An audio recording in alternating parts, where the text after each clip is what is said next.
स्त्री मानक गालरू जानतु तांकर लक्षण आसंतु केमिति जानिबे ए भिडियो रे मु आपण मानकु संपूर्ण तथ्य देबी।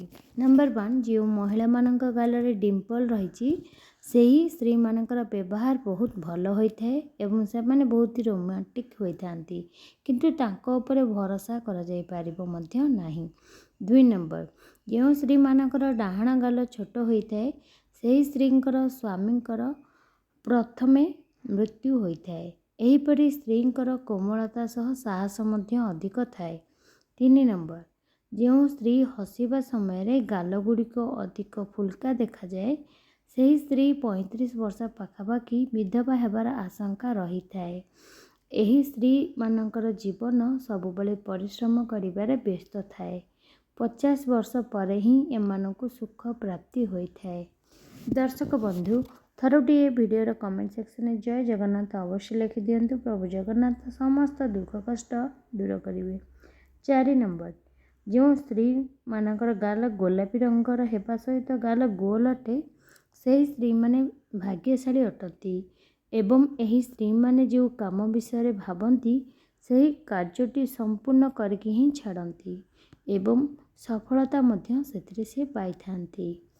5 नंबर जो स्त्री हसिबा समय रे गालरे डिम्पल होइथाए सही स्त्री माने तेज शरीरर जल्दी जल्दी कथा कहबा तांकर अभ्यास एवं निज बुद्धि निज काम द्वारा समस्तक हृदय रे से बहुत जल्दी स्थान बनै देई थांती एवं एही गुण जोगु समस्त सेमानकु अधिक भल पाई थांती।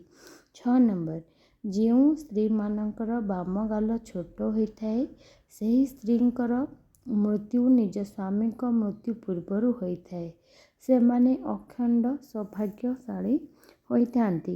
एही स्त्री मानकर स्वभाव बहुत ही सरल अटे एवं समस्तक सह मिलिमिशि एमाने रहिथांती। 7 नंबर जो स्त्रींकर गाल आवश्यकता ठारू अधिक तळकु होइथाए से स्त्री निज सासु ससुर और दियरंग पई अशुभ बोली माना जाइथाए। एही स्त्री माने खाद्य पेय बहुत ही रुचिकर होइथांती। दर्शक बंधु आपण माने जो माने वीडियो टी देखुचंती आपण मानकर क्यों नंबर रे माने जाउची प्लीज कमेंट रे कहंतु। जो स्त्री लोकंकर बाम गाल रे कला जाई अछि सेही स्त्री माने बुद्धिमान शिक्षा प्रति सेमानकर बहुत इच्छा थाए एवं सौंदर्यता प्रति विशेष सेमाने ध्यान देथांती। 9 नंबर जो स्त्री मानक डाहाण गाल कला जाई थाए सही स्त्री माने धनवान वैभवशाली और चरित्रवान होइथांती। एही स्त्री माने निजर आवश्यकता को नियंत्रण रे मध्य रखिथांती। 10 नंबर जो स्त्री मानकर गाल फुल्का भली होइथाए सही स्त्री माने अधिक धनवान होइथांती। दर्शक बंधु आपण मानकु ए वीडियोटी केमति लागिला कमेंट रे कहंतु। वीडियो भल लागिले लाइक करंतु शेयर करंतु चैनल नुआ थिले सब्सक्राइब करंतु। धन्यवाद। जय जगन्नाथ।